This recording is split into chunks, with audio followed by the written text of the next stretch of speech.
Kimin adı nədir? Cəbər alçaq. Haç! Asok bakın neyini?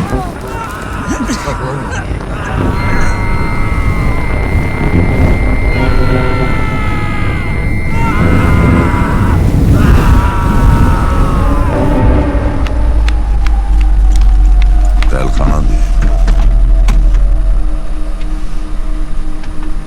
Gedi yani, gedi.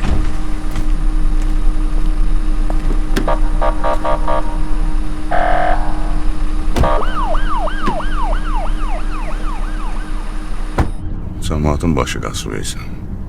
İmkan verməzlər gedəyib, bizə bitki çörəyimizi yeyək, yataq, dincələk. Sabah bir sənə qədər işimiz var, hə? Demə. Adam o ərini döyən arvad var, Hə. onun da işi qalıbdı. Bax, onu niyə vermirlər fəx işləsin? Çətin şey var bəyəm orada?